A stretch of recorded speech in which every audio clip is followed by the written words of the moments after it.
Assalamualaikum warahmatullahi wabarakatuh.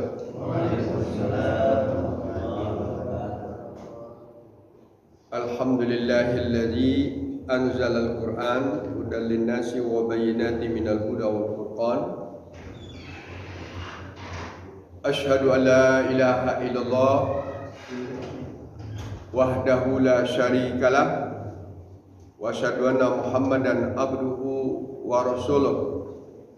Allahumma sholli barik ala nabiyina Muhammad wa ala alihi wa ashabihi wa man tabi'ahu bi ihsanin ila yaumil ma'ad.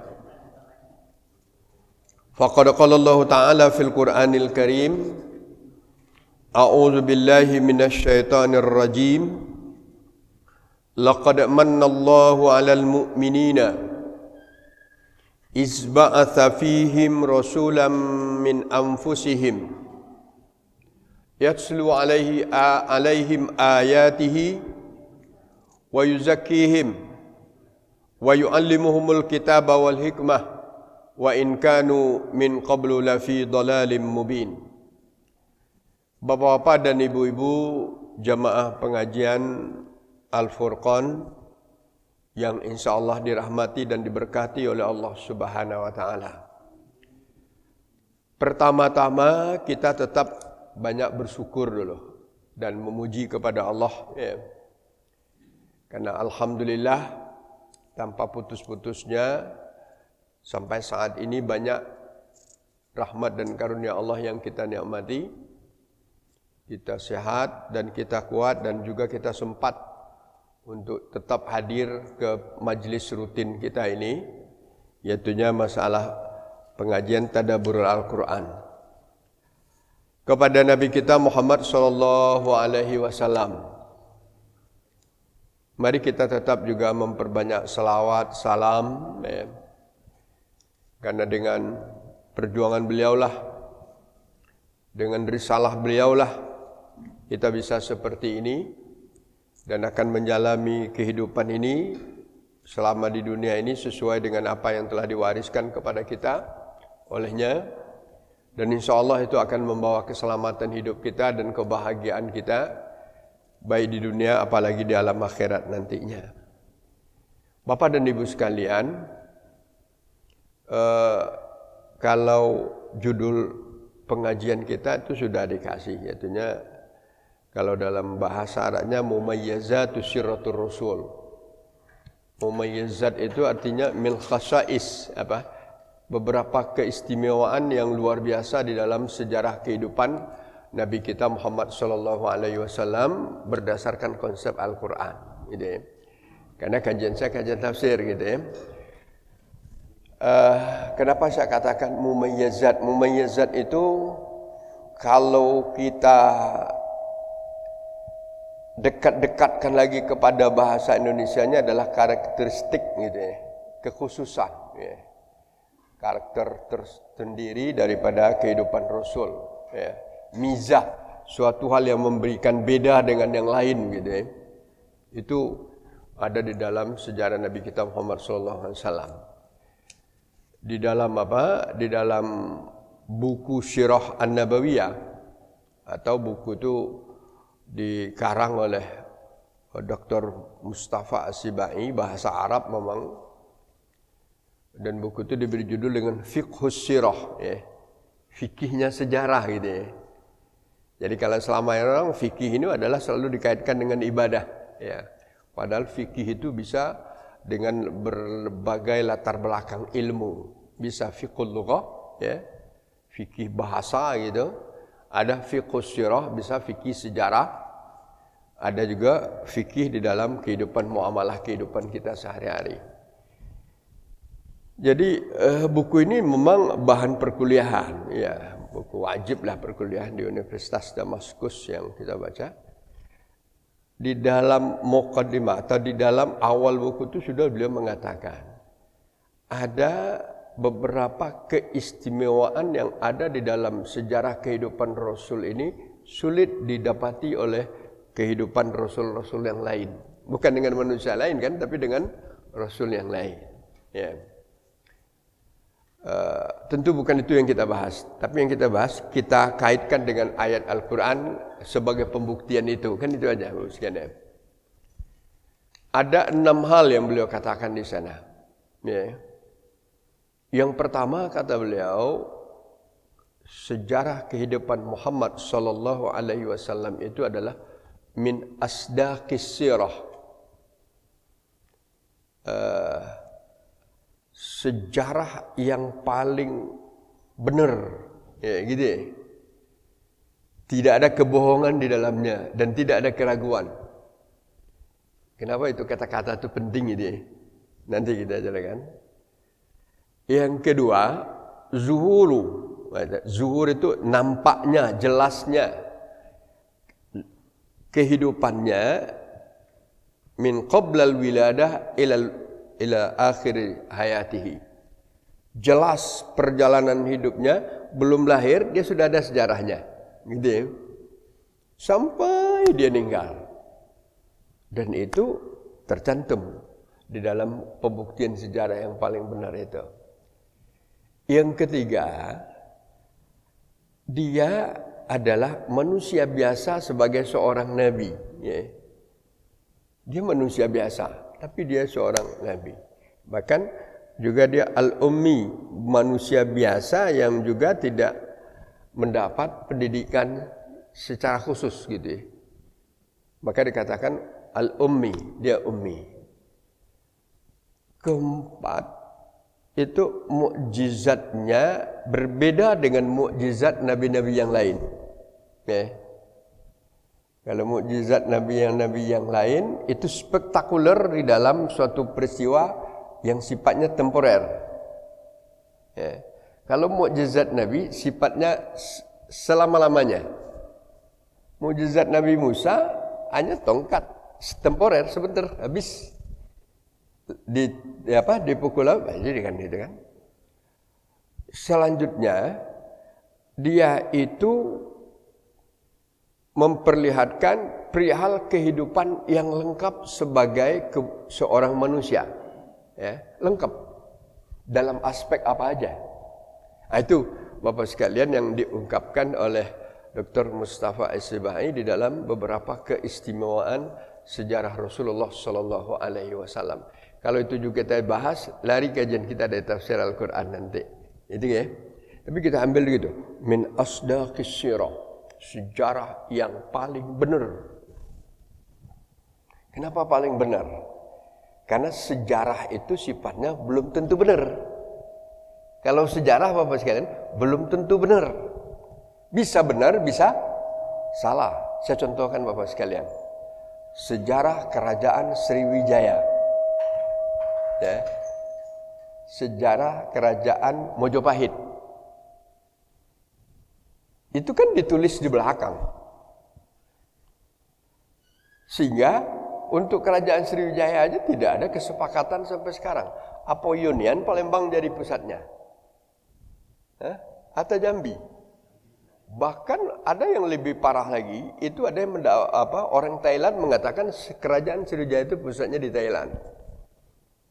Ya itu tidak usah kita bicara masalah itu ya. Itu sejarah. Sejarah Majapahit begitu juga. Itu kerajaan besar ya. Atau sejarah-sejarah Romawi, sejarah Parsi itu sifatnya adalah penelitian, kemudian dikarang, dan kadang-kadang bisa memang sesuai dengan pesan yang menulis. Contoh, sejarah masuknya Islam ke Indonesia. Itu tidak ada benarnya itu. Tidak ada benarnya, kan? Jadi tidak usah kita bicarakan di sini. Apakah Yunani abad ke-13? Atau memang abad ke-7 sudah masuk? Gitu ya. Karena itu sejarah itu dikatakan abad sekian, kan karena ada prasasti. Ada prasasti. Baru katakan sejarah begitu Bapak sekalian. Yang lebih gawat lagi sekarang apa Bapak sekalian? Ada upaya sekarang mengkaburkan sejarah Wali Songo. Wali Songo itu kalau sejarahnya adalah dia itu keturunan Arab kan. Tapi saudara-saudara kita yang mata sipit mengatakan seluruh Wali Songo itu adalah keturunan mata sipit. Benar kan sejarah. Dan itu bisa dibawa harus ke sana nanti. Dan sayangnya pula didukung oleh sebagian apa? Orang-orang tertentu. Kan gawat kita ya. Itu kalau kita berbicara masalah sejarah. Sejarah Islam di Indonesia aja bisa dikelabui. Apalagi kalau kita bicara Bapak sekalian, sejarah kita termasuk yang dipelajari oleh anak-anak kita segala, itu lebih banyak diformat dengan pola pemikiran dulu sejarah di waktu Belanda. Ya. Banyak yang dikaburkan. Banyak sejarah itu yang dikaburkan. Apalagi hal-hal yang berkaitan dengan Islam banyak yang tidak dinampakkan begitu. Maka kita kembali aja tadi. Berbeda dengan sejarah Nabi kita Muhammad sallallahu alaihi wasallam. Dia adalah sejarah yang paling benar. Kenapa dia paling benar? Karena sejarah kehidupan Rasul itu lengkap di dalam Al-Quran. Ini aja. Lengkap di dalam Al-Quran. Kalau kita sebagai orang Islam, di saat sudah berbicara Al-Quran, kita akan kembali kepada satu patokan. Zalikal kitabu la raiba fihi hudal lil muttaqin. Itu yang paling mudah memahami. Banyak ayat yang lain lagi. Apa artinya? Itu kitab Al-Quran tidak ada sedikit pun ada keraguan di dalamnya. Ya. Jadi petunjuk bagi Tuhan. Kemudian Al-Quran itu adalah al-haqqu. Al-haqqu min rabbika fala takum minal mumtarin. Kebenaran itu datang dari Tuhanmu. Kamu tidak boleh ragu. Itu maka Al-Quran ini sedikit pun tidak ada nilai kebohongannya. Karena dia wahyu. Wahyu disampaikan oleh Allah kepada Nabi kita Muhammad SAW. Cuma konteksnya berbeda. Konteks sejarah secara keilmuan itu kaitannya siapa, di mana, bagaimana. Kan itu ya. Kan itu kalau sejarah. Siapa atau apa. Kan itu ya. Apa, siapa. Bagaimana, di mana. Kemudian apa lagi? 5 ya, ada itu kan. Jadi kadang-kadang lebih ditekankan kepada masalah kapan, siapa, di mana, tanggal berapa. Sehingga orang mencari tanggal tahun. Sehingga kalau mencari tahun itu juga tidak akan bakal benar. Ya. Benar tidak tahun berapa benarnya awal kerajaan Sriwijaya itu? Tidak bisa kan? Pastinya tidak ada. Tanggalnya berapa? Jadi konteksnya bukan tanggal, konteksnya bukan sejarah di dalam historisnya Tapi ada historisnya, tapi historis yang keterkaitan dengan nilai. Ini bedanya. Kalau sejarah nilai.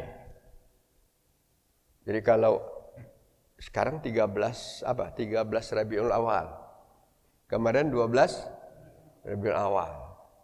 Ya, sepakat para ulama bahwa kalau dihitung-hitung kalau Rasulullah itu bertepatan dengan 12 Rabiul, ada tidak dalam Al-Quran?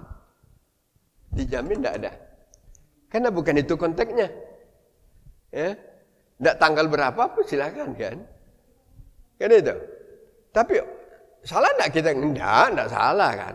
Tapi tujuannya bukan untuk mengingat tanggalnya. Bukan tujuan untuk mengingat tanggalnya. Nanti payah kita.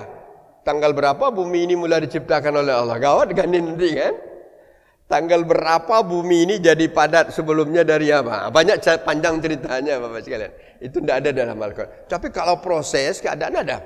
Itulah sejarah. Jadi kalau kita kaitkan dengan Nabi kita Muhammad SAW, sejarahnya lengkap, ada di dalam Al-Quran. Bahkan sebelum dia lahir, sejarahnya sudah ada diungkapkan. Karena kalau Nabi Muhammad ini secara garis keturunannya kan langsungnya kepada Nabi Ibrahim ini. Nabi Ibrahim punya 2 anak, Ismail dan Ishak. Ismail menetap di kota Mekah dan membangun kota Mekah. Ishak tinggal di Palestina, gitu kan, dengan saudaranya kan. Kemudian Ismail adalah cikal bakal orang Arab. Ya, karena Mekah tadinya apa? Wadin ghairi zi zar'in, suatu lembah yang tidak ada penduduknya. Tapi hikmah Allah Subhanahu wa taala memerintahkan siapa? Memerintahkan Nabi Ibrahim dari Palestina waktu setelah kawin dengan Siti Hajar dan melahirkan anak, menyuruh mengantarkan anaknya di Mekah sekarang ini. Itu rahasianya luar biasa. Tapi kajian kita bukan ke sana. Suatu tempat yang tidak ada penduduk, tidak ada apa-apa, ada pasir deh. Nabi Ibrahim disuruh mengantarkan istrinya ke sana, Siti Hajar. Waktu itu baru melahirkan, masih balita kan? Cuma tidak dijelaskan sana umurnya apakah sudah sekian tahun, apakah sekian bulan, tidak jelas itu. Tapi yang jelas umurnya masih balita. Panjang, bacalah sejarah itu Bapak sekalian. Dan sehingga sejarah itu jadi abadi dan malah dikaitkan dengan ibadah-ibadah yang kita kerjakan. Ya. Kenapa ada ibadah sa'i begitu ya? Safa dan Marwah. Karena saat itu adalah waktu Hajar yang tinggal sendirian dengan anaknya, berani dia. Ada nabi ibu yang seberani itu. Tinggal di rumah dewek bela apa? Dengan siapa aku kawan? Ngapa aku kan? Hajar muda ada waktu, baru anak satu. Waktu diantarkan Ibrahim sampai sana dibuatkan pondok tempat berteduh aja dikit. Tinggalkan makanan seperlunya. Tiba setelah beberapa hari Allah perintahkan, kamu balik ke mana? Palestina. Balik Palestina. Astaga. Secara kemanusiaan pasti Ibrahim tidak sampai hati.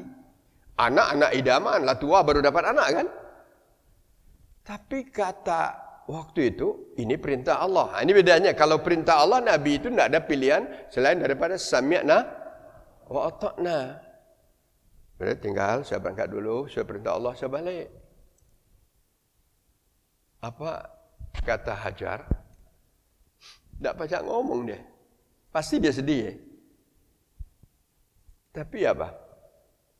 Waktu dia melangkah beberapa langkah, dipanggil, ya Ibrahim, kau tinggalkan aku di sini karena keinginanmu, kalau boleh dikatakan keinginanmu nak menemui istri tuamu, gitu. Kata-kata lainnya kan itu ya. Tapi tidak ada di sana. Aku tidak ada itu. Kau tinggalkan di sini karena kamu ingin di sini, atau itu perintah Allah. Nah, kata-kata ini Bapak sekalian. Hajar setelah dibina akidahnya oleh Nabi Ibrahim, kau tinggalkan kami karena keinginanmu ya Ibrahim, atau ini atas perintah Allah. Tidak melihat lagi Ibrahim ke belakang. Saya harus kembali ke Palestina atas perintah Allah. Itu aja. Tidak nyengok belakang, tidak. Karena kenapa dia nak melihat ke belakang? Nangis. Pasti. Tapi satu segi perintah Allah, dalam satu segi apa? Kebutuhan batinnya. Terus dia berjalan. Apa kata Hajar di waktu Ibrahim? Kalau itu perintah Allah, kau tinggalkan aku di sini dengan anakmu, Allah tidak akan sia-siakan aku. Itu akidahmu. Itu akidah. Allah tidak akan itu ada hadisnya. Masya Allah, Bapak sekalian. Sehari, 2 hari, 3 hari berjalan, 4 hari berjalan, sekian lama kan. Lama-lama berjalan, akhirnya apa? Air habis, makanan berkurang, yang paling pokok air. Ya. Akhirnya tidak ada lagi nak diminum, anak menangis, Ibrahim Ismail ini Ka'bah tempatnya rendah, di sini ada gunung sedikit, Bukit Sofa, 200 meter dari Ka'bah, dia pergi ke sana. Coba saya lihat ke bukit kecil itu, mudah-mudahan di balik bukit itu ada air. Jalan dengan tertati-tati kan. Lihat kiri kanan tidak ada, lihat kiri kanan tidak ada. Nun, kira-kira 470 meter lagi di sana ada gunung lagi, satu gunung kecil, sebutnya Marwah. Itulah Safa Kan bukannya dekat itu. 470 meter dari sini ke Masjid Al-Fatah itu mungkin ya. Atau dari sini ke PTC lebih ya? Ya, PTC kan? Atau ke hotel Novotel. Itulah sari sana. Ada tinggi sana, lihat lagi kiri kanan tidak ada. Anak nangis juga, bolak-balik 3 kali sampai 7, sampai latihan 6 kali bolak-balik ke 7, capek mungkin Di samping capek teringat anak. Waktu itu dia memandang ke tempat anaknya sedang ditinggalkan. Waktu itu dilihatnya anaknya masih menangis dan dia tetap mengentak-entakkan kakinya. Apa gitu? Anak-anak kan gini Apakahnya kakinya namanya itu? Tumitnya itu dia entak-entakkannya gitu kan. Apa kata? Sangat dia begitu dan dia berdoa kepada Allah Subhanahu wa taala. Tiba-tiba matanya dipandangkan oleh Allah, ada pancaran air yang keluar dekat kaki anaknya. Masya Allah, bersyukur dia. Dari Marwah dia turun gunung itu, dari bukit itu dikit. Tidak seperti sekarang kan bangunan apa. Tidak terasa itu sekalian. Tapi bukit Safanya masih ada asli itu kan. Diturun sampai di sana. Alhamdulillah mungkin bahasanya. Dengan Alhamdulillah ada air. Ya Allah. Diambilnya tangannya. Kan ada ember waktu itu. Diambilnya tangannya zamzami gitu. Itu tidak bahasa Arab itu. Bahasa Ibrani zamzami. Terbuatlah. Kalau bahasa Pak Reza caruak namanya. Tahu tak caruak bu? Tak tahu Pak lebih setiap bahasa. Satu. Kalau di sungai dulu orang ambil air di sungai itu di pinggir itu dibuat caruak nih. Bahasa tinggi itu. Nah, airnya akhirnya tergenanglah air, dibiar tenang, yang pasir turun, air diminum. Itulah. Dan setelah itu airnya keluar terus. Tidak henti-henti. Tergenanglah air itu. Dan Hajar senang, makan senang. Tergenang jadi suatu tempat yang kecil begitu. Biasa padang pasir, di mana ada air datang burung berterbangan. Burung-burung berterbangan di atas. Karena dia nak minum air. Sudah minum. Berjalan beberapa lama, orang Bani Jurhum dari selatan, yang tak ke Sam, dia cara mencari air sedang perjalanan jauh itu melihat burung, kemana terbangnya. Itu teori hidup di padang pasir.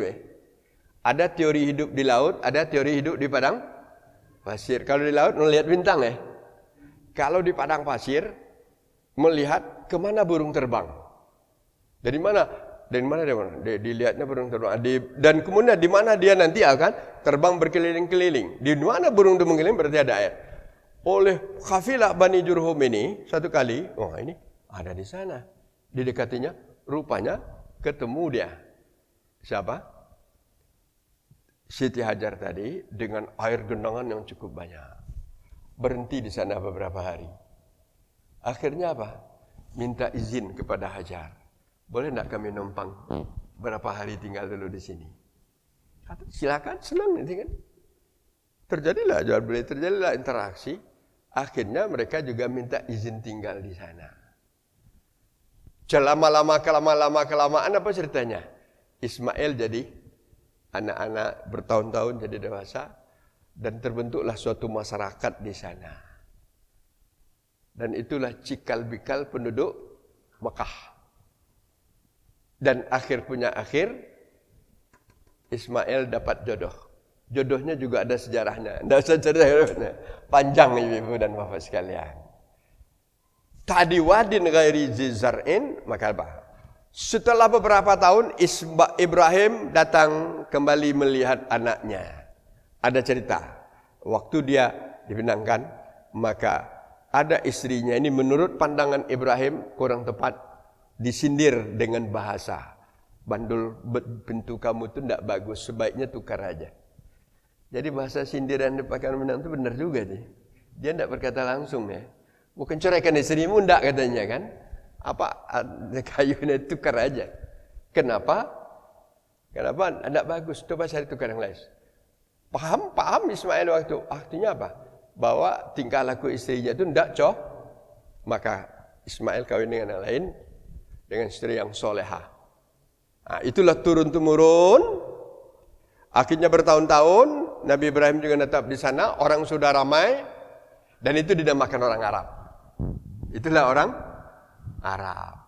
Yang Siti Hajar dengan Ishak anaknya karena tinggalnya di Syam itu dinamakan dengan orang Bani Israel. Karena Ishak Yakub. Yakub ini punya anak beberapa orang. Itulah Yakub inilah Israel.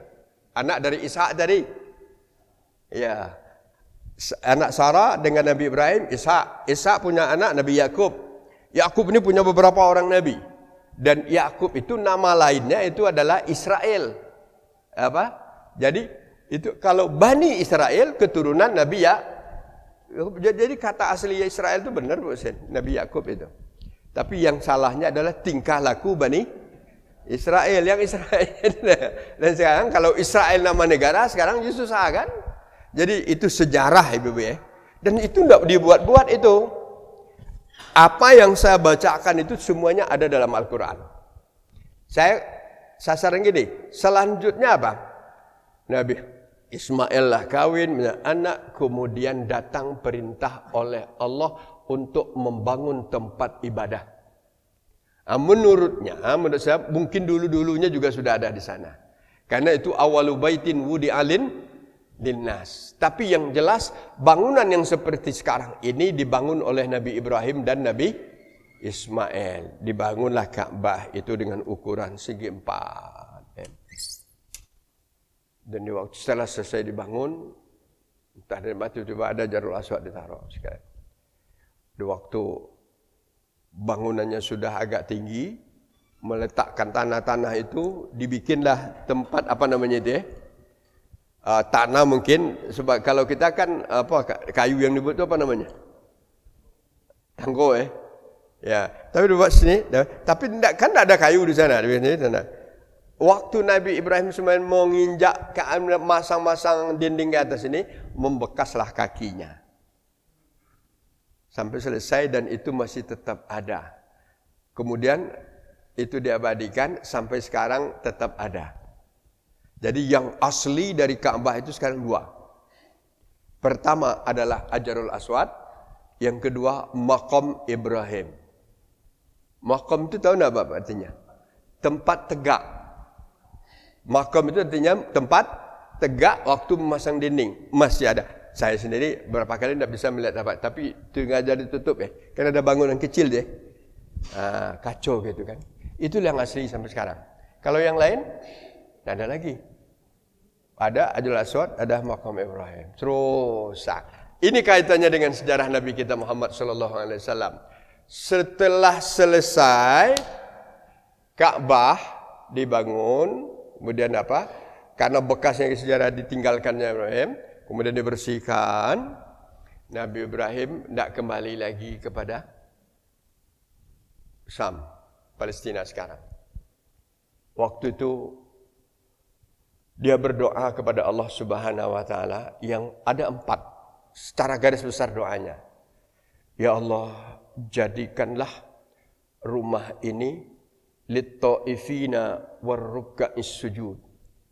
Satu selesai Ka'bah ini ku bangun ya Allah, jadikanlah tempat orang tawaf. War-ruka'is sujud, dan tempat orang rukuk dan sujud. Tawaf, rukuk dan sujud salat. Terkabul enggak doa Nabi Ibrahim? Terkabul kan? Masya Allah. Walaupun pernah dikotori. Doa kedua, waj'al hadza baladan amina. Jadikan negeri ini negeri yang aman, tentram. Tidak ada kota yang paling aman di dunia ini, yang paling minim kriminalnya selain dari Mekah. Dari dulu sampai sekarang. Terkabul tidak doa Nabi Ibrahim? Luar biasa Ibu sekalian. Jadi kalau keikhlasan itu diperlihatkan, Allah akan buktikan. Dan ini juga satu lagi. Warzuq ahlahu minas samarat.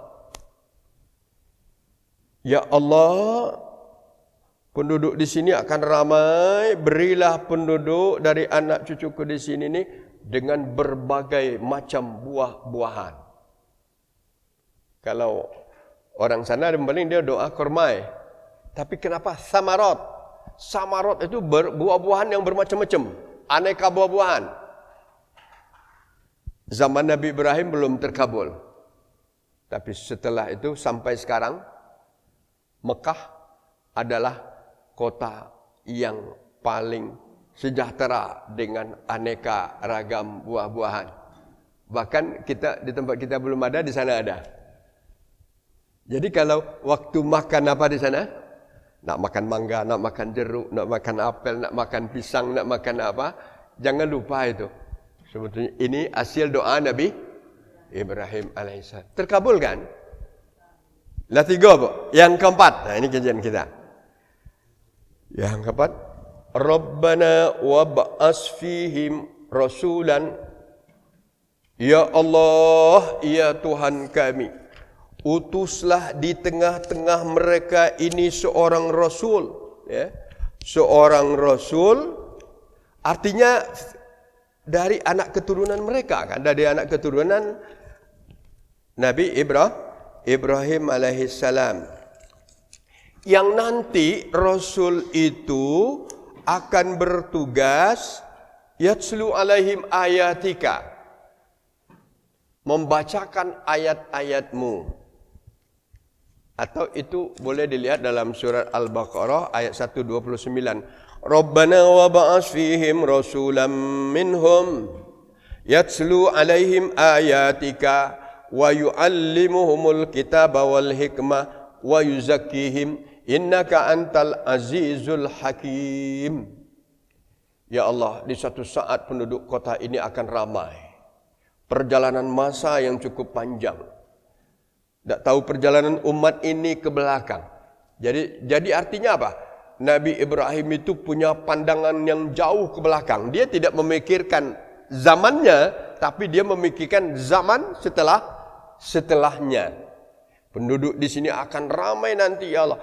Kalau penduduk di sini tidak punya arah, tidak punya orang yang bisa memberikan pencerahan, memberikan bimbingan, memberikan apalah jadinya penduduk ini. Maka ya Allah, di antara anak cucuku ini, ya sampai sini wa ba'as fihim, utuslah di antara anak cucuku ini rasulan yang akan menjadi rasul. Yang dia akan melaksanakan tugas pokok. Apa tugas pokoknya? Ada 4. Mana yang 4? Yaslu alaihim ayatika, membacakan ayat-ayatmu. Ya. Wa yu'allimuhumul kitaba, mengajarkan isi kitab yang diturunkan kepadanya. Wal hikmah, mengajarkan hukum-hukum yang dibutuhkan secara bijaksana. Wa yuzakkihim, mensucikan mereka daripada nilai-nilai kesyirikan dan noda-noda dosa. Itu 4 doa Nabi Ibrahim. Akhirnya apa? Ini diulang-ulang oleh Allah dalam Al-Quran. Dan inilah cikal bikal sejarah Nabi Muhammad sallallahu alaihi wasallam. Yang didoakan Nabi Ibrahim itu berhasil. Siapa yang Rabbana wa ba'as fihim rasulan, ya Allah utus seorang rasul, itu satu-satunya rasul dari keturunan orang Arab melalui Nabi Ibrahim dan Ismail, jauh masanya ratusan tahun Bapak dan Ibu sekalian, adalah Nabi Muhammad sallallahu alaihi wasallam. Adapun Nabi Isa anak lain dari Nabi Ibrahim, mempunyai anaknya jadi nabi, cucunya jadi nabi, cicitnya jadi nabi. Sebahagian besar nabi setelah Nabi Ibrahim semuanya keturunan Nabi Ibrahim. Yang sebahagian besar adalah Bani Israel. Ya, keturunan Ishak, Nabi Yakub, sampai kepada Nabi Isa. Tapi Nabi Ibrahim, Nabi Ismail punya ada, kalau orang belajar sejarah sekarang, ada 25 keturunan baru sampai kepada Ismail itu ya. Saya tidak hafal juga sendiri. Hafal Muhammad bin Abdullah bin Abdul Muttalib bin Kilab bin Qusay gitu kan. Itu kalau di beberapa pondok sengaja dihafal itu. Saya termasuk yang tidak hafal itu Bapak sekalian. 25 keturunan sampai kepada Ismail. Itu berarti keistimewaan sejarah Rasul itu jelas sejarahnya sampai kepada Nabi Ibrahim. Nah, siapa tidak ada lain dari itu Bapak sekalian. Itu termasuk khasais. Sejarah istimewanya sejarah Nabi Ibrahim alaihissalam. Semuanya tidak ada yang jadi Nabi. Awal-awal Mekah itu orang beriman, tapi belakang banyak apa? Banyak pengaruh dari luar. Akhirnya dekat-dekat kelahiran Nabi muncullah di Mekah itu orang membuat patung-patung, ya banyak patung-patung itu karena tidak ada Nabi ya. Digantungkan di Ka'bah. Kemudian datang lagi orang dari Sam dengan berbagai macam pengaruh. Dibuat patung yang besar, ya, Lata dan Uzza kan gitu ya. Dan banyak lagi yang lain-lain. Itu setelah kota di Mekah diapakan. Di tengah-tengah seperti itulah nantinya Nabi kita Muhammad SAW diutus. Siapa dia? Adalah keturunan Nabi Ismail dan Nabi Ibrahim. Berbeda dengan Nabi Isa. Nabi Isa sampai kepada di atasnya Nabi Yahya, Nabi Zakaria, terus Nabi Sulaiman, Nabi Daud, terus sampai kepada Nabi Yakub dan Nabi Ishak. Semuanya adalah keturunan Ibrahim juga, tapi melalui keturunannya Ishak dan Yakub. Tapi yang paling banyak keturunan itulah melalui Yakub, cucu dari Nabi Ibrahim alaihissalam. Nah, itu sebabnya Bapak sekalian, sampai sekarang salah satu perseteruan Islam itu adalah keturunan Israel.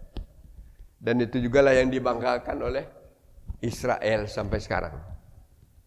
Wah, dan dia itu, karena Israel itu, kutu dulu katanya menguasai apa?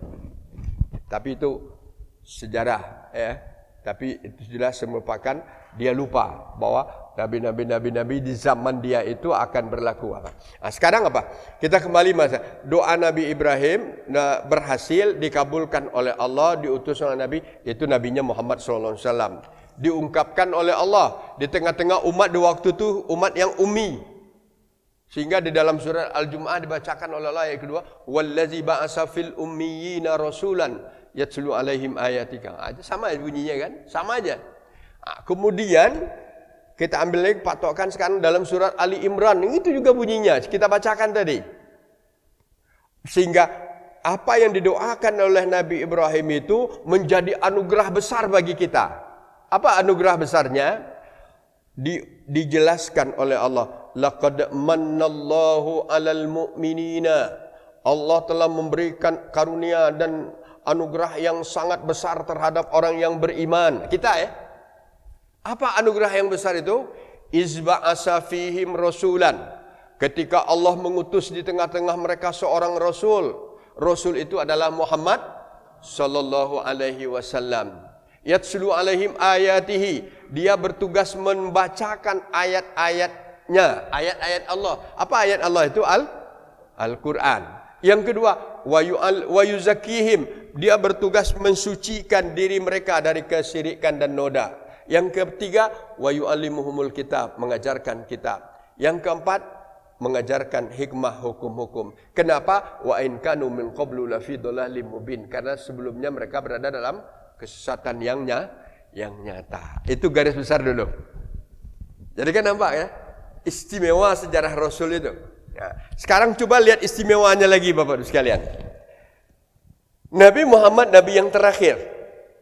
Jadi dari semua nabi itu, ya, maka keistimewaan Nabi Muhammad adalah dijadikan oleh Allah khataman nabiyyin. Khataman nabiyyin itu apa? Nabi penuh, la nabiyya ba'dah. Tidak ada nabi sesudahnya.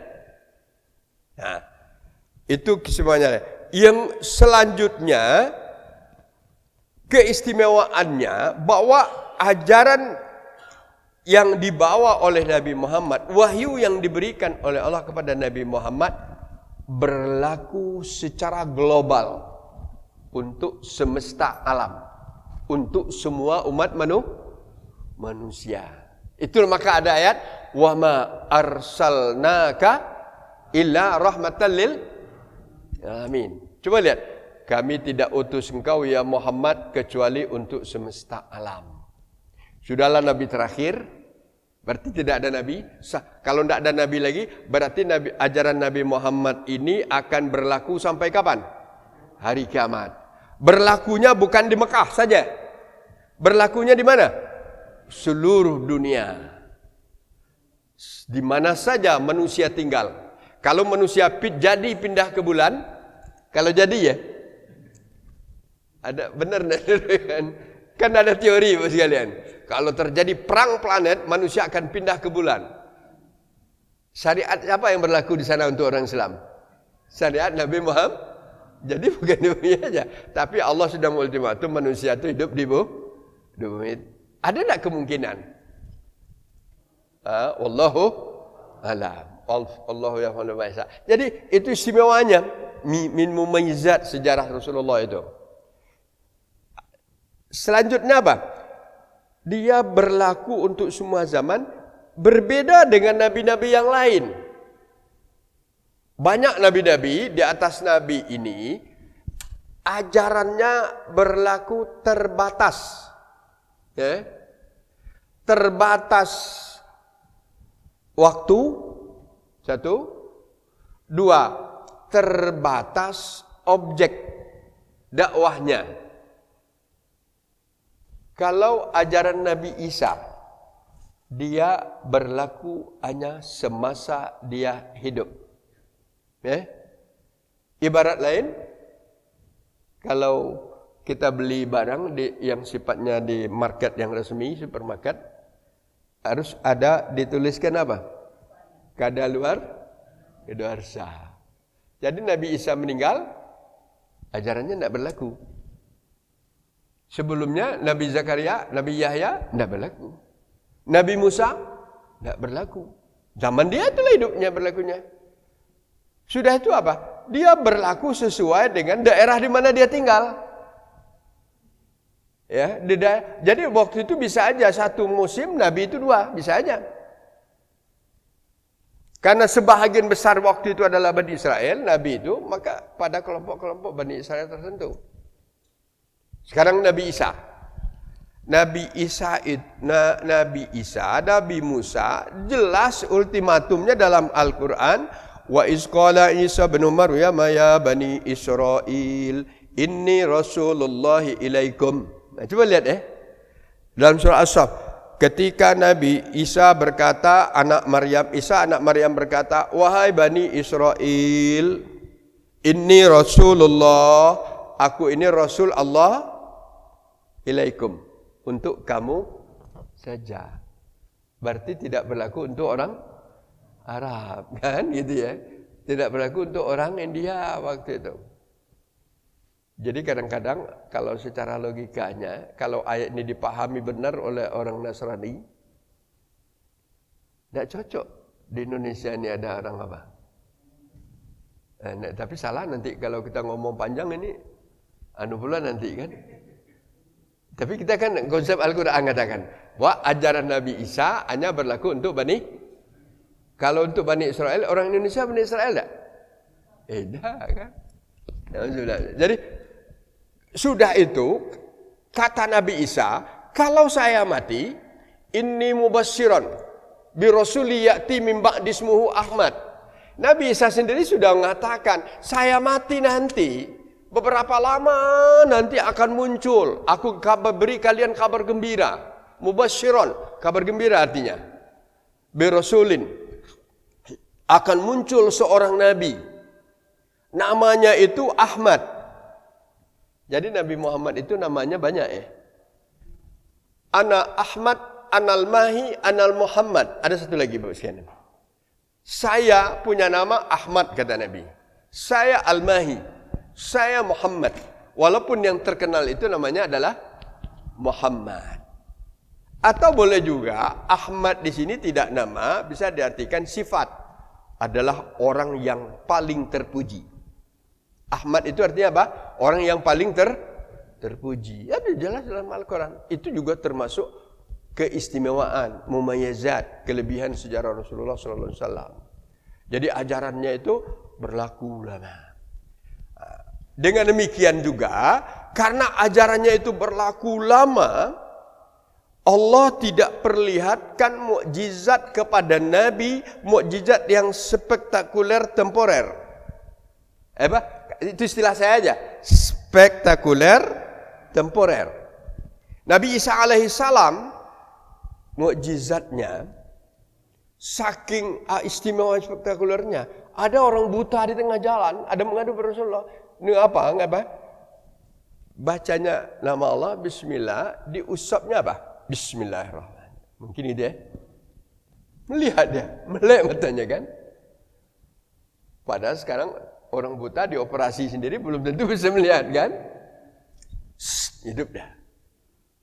Nabi Isa tapi sudah itu tidak laku lagi kan.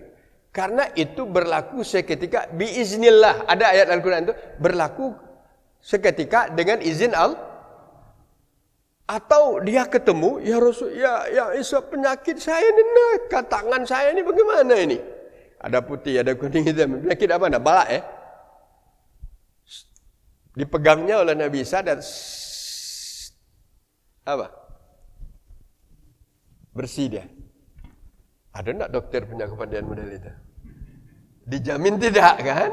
Kenapa? Karena itu mukjizat. Yang dikatakan mukjizat itu sesuatu hal yang muncul secara luar biasa, tidak bisa ditandingkan, dan itu terjadi pada diri Nabi, tidak bisa pada diri orang lain. Coba lihat spektakulernya. Nabi Musa alaihissalam duduk-duduk di atas batu, kaum Bani Israel ini haus. Air tidak ada, air yang kita mau habis. Benar tidak Tuhan kamu itu? Kalau memang Tuhan kamu itu benar, maha besar, dia datangkan minum untuk kita di sini. Secara manusiawi apa kata Nabi Musa? Itulah kesabaran Nabi Musa itu luar biasa Bapak. Contoh kesabaran dalam berdakwah, contoh Nabi Musa alaihi salam. Gimana ini? Kalau seperti ini, kelabakan ini bagaimana menghadapinya? Maka dia minta kepada Allah. Wa izistasqa Musa liqaumihi. Ketika Nabi Musa bermohon kepada Allah untuk diberi minuman. Itu istasqa itu. Air untuk kaumnya yang sedang menantang istilahnya. Menantang, kalau air tidak ada, dia kembali kafir. Kan itu kaum Bani Israel itu begitu. Dia beriman kalau ada untungnya. Ada tidak orang Islam yang seperti itu juga? Kalau ada untung, jadi dia Islam dia. Ya, jadi itu umat Bani Israel itu kan. Kalau ada untungnya, Islam dia. Tapi kalau tidak ada untung, ya gawat. Waktu itu kalau tidak kami, ya apa berbuat? Balik lama lagi Musa.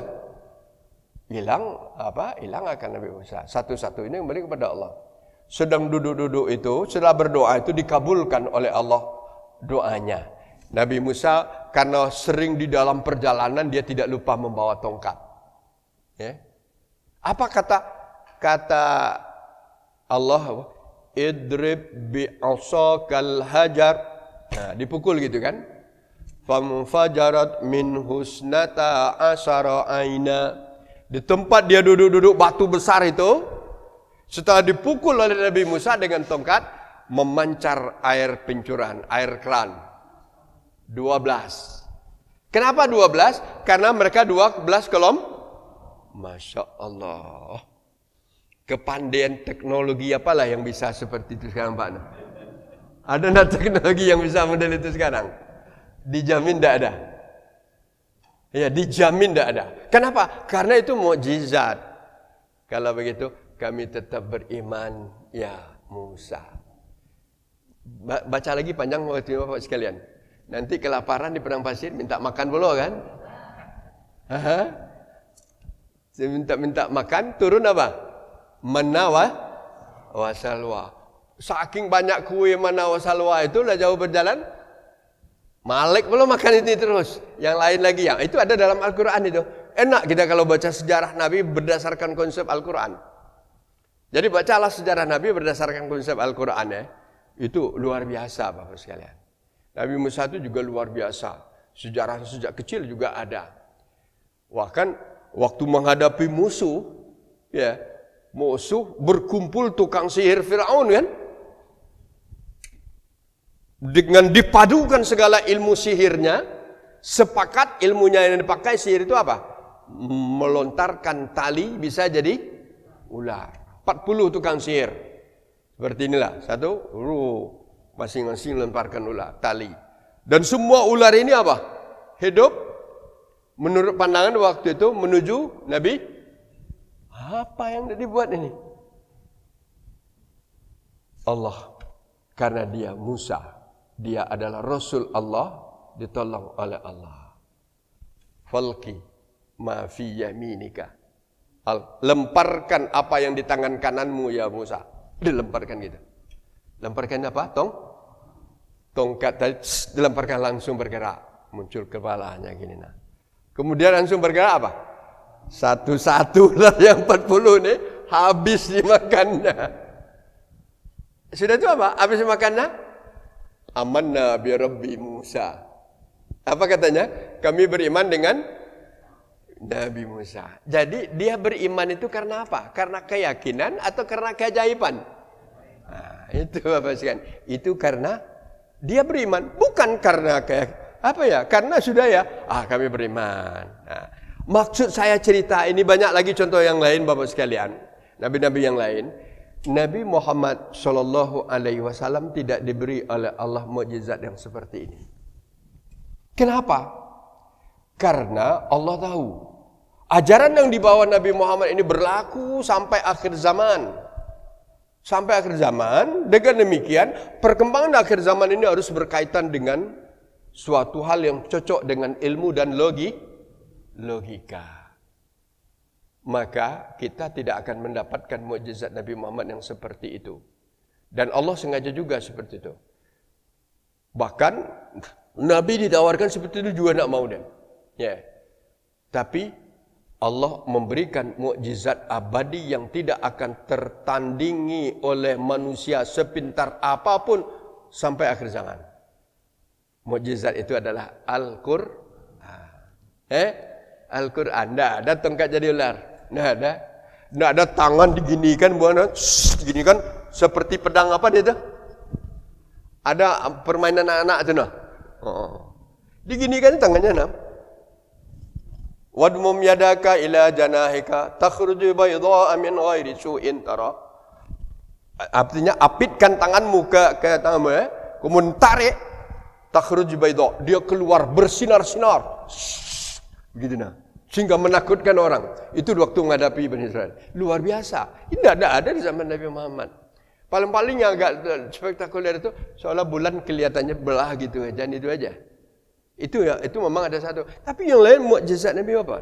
Inilah mumayyizat, inilah keistimewaan sejarahnya Nabi kita Muhammad sallallahu alaihi wasallam. Maka oleh karena itu, karena waktu Bapak sekalian, kita kembali ke tafsir tadi. Laqad manallahu 'alal mu'minin. Beruntunglah kita orang-orang beriman ini. Bahwa kita dijadikan oleh Allah umat Muhammad. Kita jadi orang Islam, kita jadikan umat Nabi Muhammad sallallahu alaihi wasallam. Dan Nabi Muhammad itu dikatakan oleh Allah diutus ke tengah-tengah kamu merupakan anugerah terbesar untuk kamu. Tidak ada nilai luar biasa itu. Sehingga kalau di dalam tafsir As-Sa'di itu dikatakan ini, hadhil minnah allati imtannallahu biha ala ibadi akbarun ni'am bal asluha.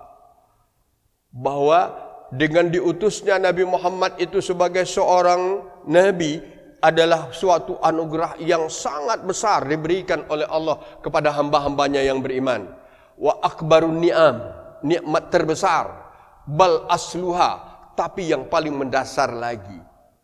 Jadi beruntung kita Bapak sekalian, kita jadi umat Nabi Muhammad. Sampai akhir zaman, sampai di alam akhirat nanti juga kita beruntung. Coba baca nanti waktu di padang mahsyar, ya. Siapa yang bisa menyelamatkan? Bahwa buktinya Nabi Muhammad itu bukan menyelamatkan manusia yang ada sesudahnya saja, tetapi manusia yang sebelumnya juga diselamatkan oleh Nabi Muhammad. Baca enggak sejarah kegelisahan umat manusia di padang apa? Di padang mahsyar. Di padang mahsyar itu berapa tahun, Bu? Bukan sehari, bukan seapa. Berhari-hari. Dan satu hari itu yaumin ka alfi sanatin mimma ta'udun. Satu hari itu sama dengan 1000 tahun. Kalau 1000 tahun panas itu 100 derajat bagaimana? Kalau 100 derajat, kalau 500 derajat? Masya Allah. Beruntung umat Nabi Muhammad. Orang umat Nabi Muhammad, orang tengah-tengah kepanasan itu nanti akan diberi lindungan oleh Allah. Kalau dia mengatakan, sab'atun yuzilluhumullahu yaumun la zillu illa zillah. Itu karena umat Nabi Muhammad. Oh, itu kajian panjang Bapak sekalian ya. Coba lihat, kenapa Nabi Muhammad juga memberikan nilai kepada manusia yang sebelumnya? Karena orang mengadu dengan kesusah payahan di padang mahsyar di waktu itu kepada Nabi Adam tidak bisa berbuat. Aku nyerah, kata Nabi Adam. Kenapa? Karena aku masih ingat dosa besarku kepada Allah. Nabi Adam berdosa besar kan? Walaupun dia tahu itu sudah diampuni oleh Allah. Makan buah larangan kan? Kepada Nabi Nuh, begitu juga kepada Nabi Musa, kepada Nabi Isa, tidak bisa berbuat apa-apa. Akhirnya semua Nabi itu berkata apa? Cari Nabi akhir zaman. Dia padang mahsyar ini, yang ada di padang mahsyar itu siapa? Nabi Adam. Nabi Adam ada ya? Sampai kepada manusia yang hidup sampai hari kiamat. Berapa miliar lah kira-kira? Sekarang hidupnya 7 miliar ya. Tidak tahu kita berapa miliarnya. Semuanya tuh. Semua Nabi kata, kami tidak bisa berbuat apa. Kamu cari Nabi akhir zaman. Namanya Muhammad. Cari sini, cari sini, cari sini. Akhirnya ketemu dengan Nabi Muhammad. Ketemu dengan Nabi Muhammad. Ini mintalah kepada Tuhan ya Muhammad. Agar segera ditentukan nasib ini. Mana yang masuk surga, masuk neraka, masuk. Hanya sekadar itu aja. Tidak bisa Nabi yang lain itu. Nabi merasakan dia rahmatan lil alamin ya. Nabi merasa itu adalah suatu di waktu itu dia bersujud kepada Allah Subhanahu wa taala dan berdoa kepada Allah, ya Allah, segerakanlah hari berhisab ini. Habis Nabi berdoa, dikabulkan oleh Allah, hari berhisab segera dilaksanakan untuk semua umat manusia. Terbukti kan rahmat untuk semua manusia. Nah, itu tidak ada pada Nabi yang lain kan? Luar biasa ibu-ibu dan bapak sekalian. Bagi kita itu namanya syafa'atuz uzma. Syafaat Nabi yang paling kita butuh syafaat Nabi. Itu maka kita disuruh selalu memperbanyak selawat selawat dan kapan saja dengar nama Nabi berselawatlah. Allahumma sholli ala Muhammad sallallahu alaihi wasallam. Di dalam berdoa, di dalam banyaklah selawat. Ya, tidak mesti dengan kors ya. Selawatlah sendiri-sendiri. Tiada hari tanpa berselawat. Minimal kita sudah melaksanakan selawat wajib di waktu Allahumma sholli ala Muhammad wa ala ali Muhammad. Kan itu berkali-kali kita bacakan. Tetapi yang setiap nama Nabi kita dengar sallallahu alaihi wasallam, Allahumma sholli ala Muhammad, Allahumma sholli alaihi, kan gitu ya. Kita berdoa kepada Allah. Jangan lupa puji Allah, berselawat kepada Nabi. Bahkan ada di Nabi, doa seorang itu akan tergantung dulu sebelum dia memuji dan berselawat kepada Nabi. Itulah mumayyazat. Yang kita katakan mumayyazat apa? Keistimewaan yang membedakan dengan yang lain. Tidak ada pada yang lain. Banyak lagi yang lain Bapak sekalian. Maka di dalam surat apa tadi? Ali Imran ini dikatakan laqad mannallahu 'alal mu'minina iz ba'atsa fihim rasulan. Allah telah memberikan anugerah besar terhadap orang-orang yang beriman ketika dia mengutus padanya seorang rasul min anfusihim. Coba lihat. Kata-kata ini juga luar biasa ini. Bahwa Nabi itu diutus oleh Allah di antara orangnya sendiri kan gitu ya. Orangnya sendiri dari jenis manusia sendiri. Coba bayangkan kalau Nabi itu malaikat bagaimana? Bisa enggak kita contoh dia? Enggak. Bahkan Nabi Muhammad itu dari dirinya sendiri, dari manusia, memperlihatkan lagi perihal kehidupan yang lebih lengkap daripada kehidupan yang kita lewati. Kita tidak lengkap kan? Coba lihat Pak. Ya, punya ayah, punya ibu. Yatim waktu kecil. Kita tidak kan? Ada enggak yatim kita di sini? Tidak berapa mungkin kan? Sudah kecil, diapakan? Dia pelihara oleh kakek, pelihara oleh paman. Pamannya agak susah, gembala kambing. Ya. Gembala kambing. Karena Abu Talib tidak sekaya Abu Lahab. Anaknya banyak. Maka harus usahanya apa? Masa ke umur 6 tahun sudah gembala kambing. Kemudian tidak cukup juga. Umur 10 tahun jadi apa? Ikut asisten perdagangan. Ya, ingat asisten sekalian. Perdagangannya sudah apa? Internasional. Itu sejarah Rasul itu. Oh enggak Bapak sekalian. Waktu dia dibawa oleh Abu Talib berdagang ke Sam, tapi di tengah jalan ketemu dengan seorang rahib Yahudi mengatakan di dalam tamu ini dia melihat kenapa rombongan ini selalu diiringi oleh dia kembalikan kitab Taurat. Di dalam itu ada Nabi akhir. Panjang ceritanya ibu-ibu Bapak sekalian. Hari hampir 9:30 habis ya.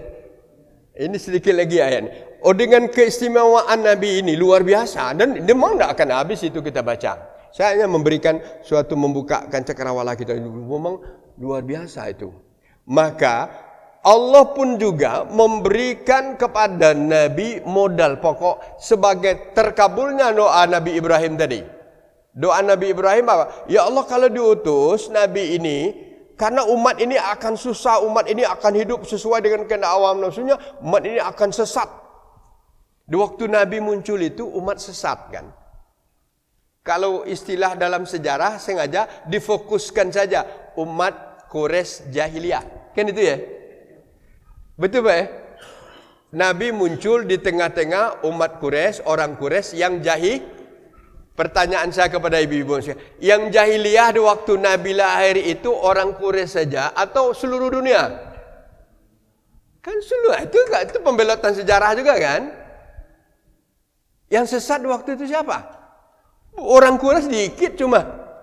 Orang India sesat, orang Jepang sesat, orang Indonesia sesat, orang berapa? Karena di dalam Al-Quran dikatakan wa in kanu min qablu lafi dhalalim mubin, kan ada itu. Ayat 164 tadi, karena Nabi itu diutus di tengah-tengah kaum yang sudah kesesatan mereka nyata, dolalin mubin. Memang tidak dikatakan oleh Allah bahwa kesesatan mereka jahiliyah, tidak begitu ya. Tapi dikatakan dengan dolalin mubin, kesesatan yang jauh, nyatanya, jelas, tidak bisa diragukan, begitu kan? Oleh karena itu, menyelesaikan masalah ini tidak bisa terlepas, harus diberi modal Nabi. Modal itu 4. Mana? Pertama, diturunkan oleh Allah wahyu. Kejadian diturunkan wahyu. Wahyu yang turun itu juga beda dengan nabi-nabi yang lain. Coba lihat. Kalau nabi yang lain, Nabi Isa, Nabi Musa, itu kitab yang turun itu sekaligus. Sekaligus. Taurat sekaligus, Injil sekaligus. Kalau Al-Quran berapa? Munajjama. Munajjama itu apa? Turun beransur-ansur sesuai dengan kebutuhan. Dengan demikian cocok secara untuk kondisi merubah dolalin mubin tadi. Kan tidak bisa perubahan umat ini untuk seperti apa? Membalikkan telapak tangan, susah. Turun dulu, suruh dia berfikir dulu. Iqra bismi rabbikal ladzi khalaq. Sudah turun, diberikan lagi, mulai bergerak. Ya ayyuhal mudassir, kumfan, terus begitu apa? Turun dikit 22 tahun baru selesai. Nah, itu sudah mumayyizat juga. Bahwa wahyu yang diturunkan kepada Nabi tidak sekaligus, tapi beransur-ansur dengan masa yang cukup panjang. 22 tahun. Maaf. 22 tahun lebih dan diturunkan sebab apa? Di sini apa rahasianya? Rahasianya kalau Al-Quran itu turun sekaligus, bakal tidak ada yang hafal Al-Quran. Rahasianya lagi kan mukjizatnya. Tapi diturunkan beransur, 5 ayat saya baca, hafal. Minggu depan, hafal. Kan karena tidak ada buku kan? Ada tempat nulis, ada beberapa orang suruh nulis ya. Sehingga di waktu Nabi turun, hampir seluruh sahabat itu hafal. Dan itu juga didukung oleh Allah dengan firman-Nya, "Inna nahnu nazzalna dzikra wa inna lahu lahafizun." Hafal ini dan kami jaga. Dan disinilah letak mukjizat Al-Quran itu juga tadi satu. Kenapa Al-Quran bisa dihafal? Kenapa? Itu tidak biasa, Bapak sekalian. Karena dia mukjizat. Kenapa buktinya? Dijamin oleh Allah. Tidak masuk akal, ibu bapak sekalian. Anak 6 tahun bisa hafal Al-Quran. Tidak masuk akal. Setinggi apapun apa orang. Apa? IQ ya. IQ 200 lah. Tidak bisa. Ada orang Eropa tu banyak IQ 200. Ada tidak yang hafal Injil? Tidak ada. Kalau saya dulu pernah, karena cukup lama juga ngajar di Fakultas Hukum di Muhammadiyah. Saya pernah coba. Ada tidak kalian yang hafal UUD 45 yang 37 pasal itu? Ada tak? Dijamin dah ada.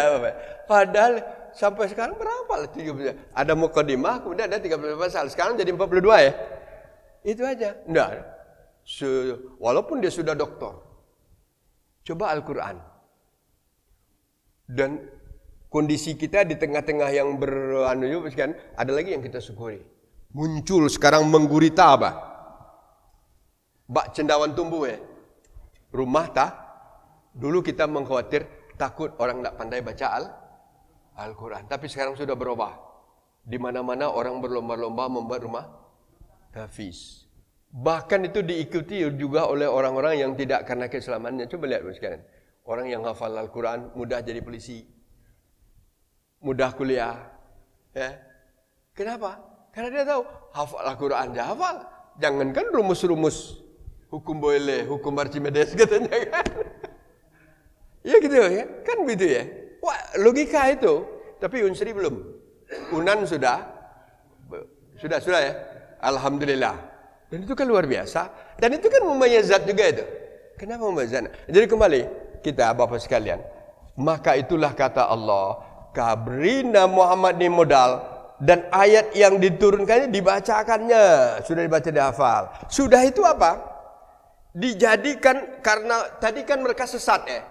Sesat itu kenapa? Karena jahiliyah. Kenapa sesat? Zulumat, gelap. Tidak ada norma. Norma agama tidak ada, norma hukum tidak ada, norma ekonomi tidak ada, norma keluarga juga tidak ada. Jahiliyah kan itu, tidak ada norma. Tidak ada suatu takaran yang harus diikuti kan gitu ya. Kalau perkawinan terserah, itu norma keluarganya kan. Masakan perkawinan poliandri umpamanya kan. Kan tidak ada norma aja. Karena itu tidak cocok. Poliandri itu bagaimana? Kalau seorang perempuan suaminya 5, kalau ibu-ibu suami ibu 5 macam mana?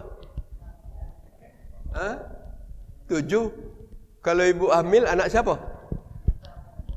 Anak karuan kan? Tak jelas keturunannya. Datang Islam dirubah itu.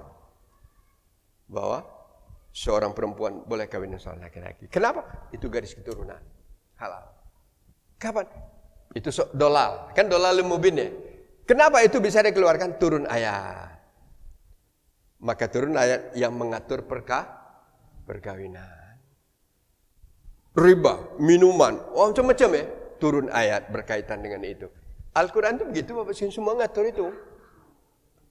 Dia menyembah patung, berdosa, dibersihkan, yuzakihim. Maka itu tugas keduanya, wa yuzakihim. Bersihkan akidah-akidah mereka itu. Sudah itu apa? Cerdaskan mereka. Mana cerdaskan mereka? Wa yu'allimuhumul. Isi itu jangan dibaca saja. Tadi kan baru dibaca ya. Dibaca jadi ibadah. Dibaca jadi pedoman pokok. Tapi untuk mengambil pelajaran dan faedah di dalamnya perlu digali. Digali itu dengan cara apa?